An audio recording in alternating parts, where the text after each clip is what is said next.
The iPhone 6 and 6 Plus were the first significantly larger iPhones to be released by Apple, and they were an absolutely massive success, even today still being the best-selling smartphones of all time, selling nearly triple that of second place, and yet the phones were also some of Apple's most controversial. Hey, how's it going? I'm Josh from 91 Tech, and this is Cola from 91 Tech, who will not let me film alone today, so she's just gonna be here. She's gonna help us review phones, don't worry. And so today we're taking a look at how the iPhone 6 and 6 Plus hold up 7 years later.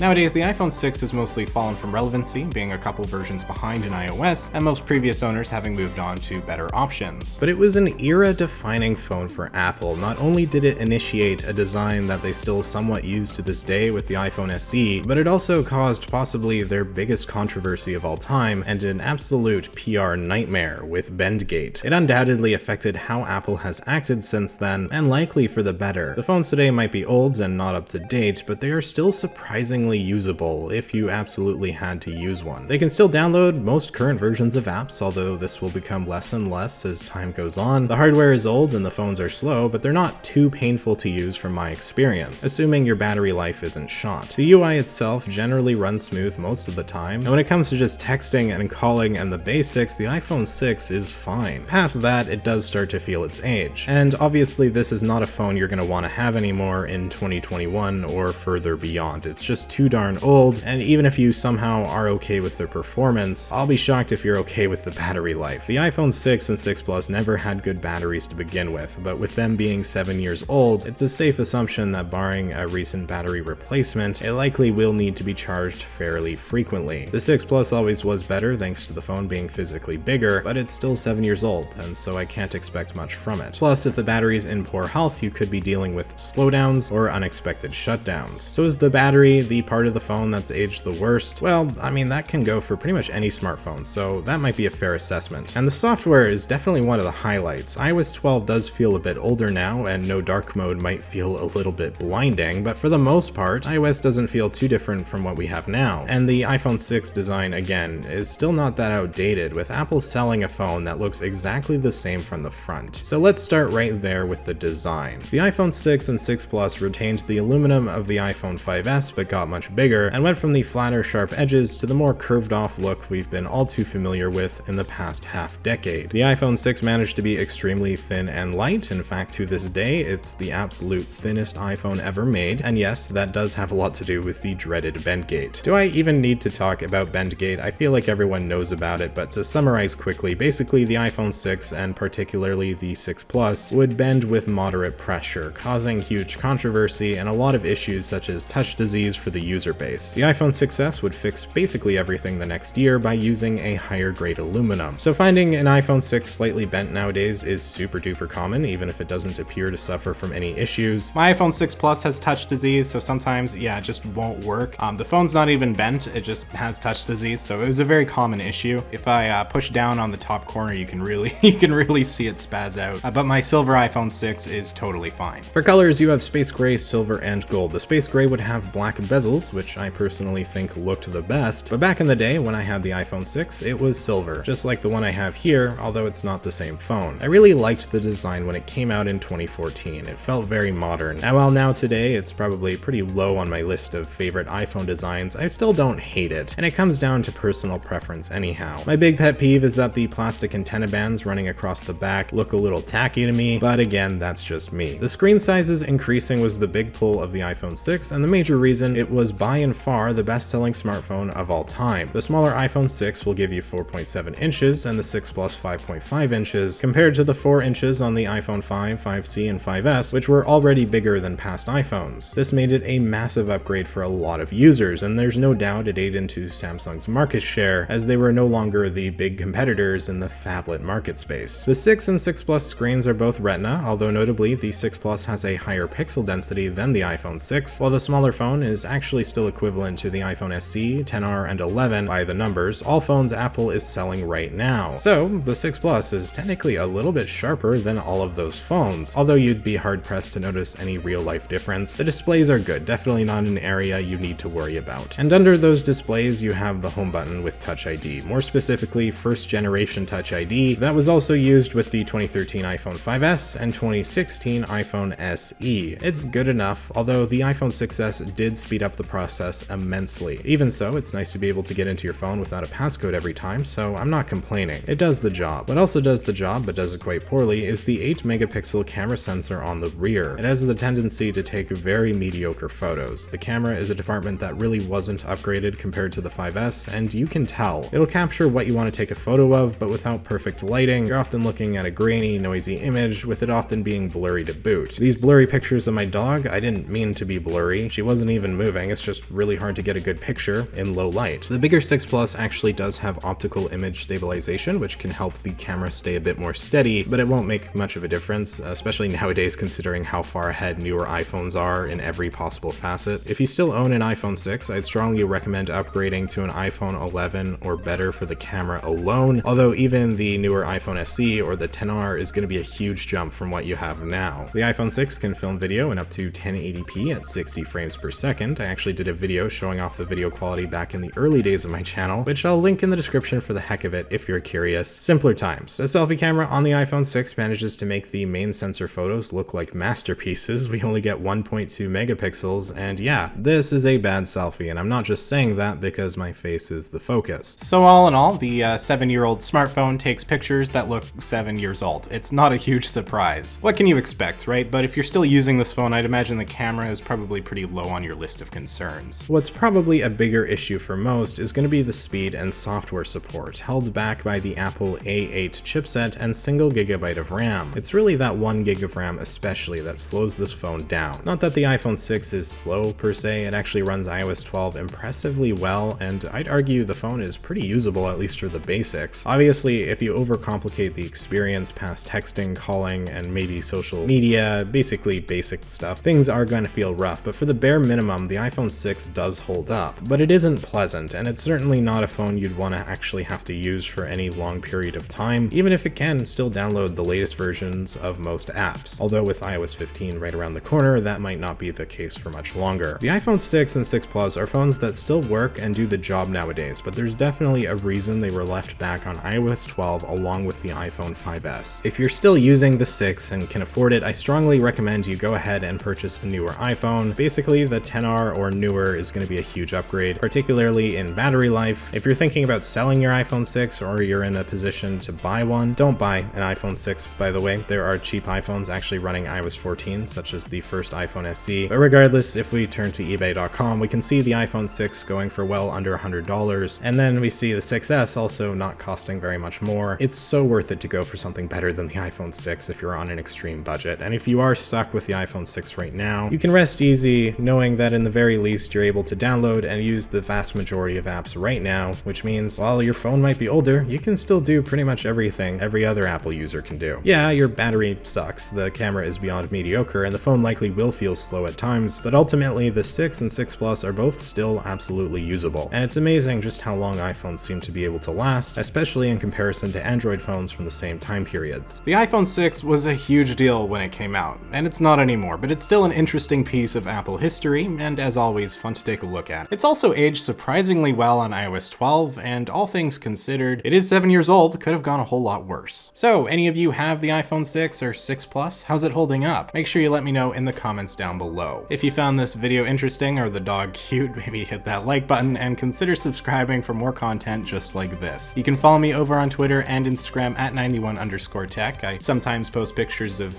Cola here on Instagram, so that's fun. But anyways, thank you so much for watching. I'm Josh from 91tech. This is Cola from 91tech. Say hi. Say hi. Wave hi. Yeah, thanks again for watching, and we will see you all next time.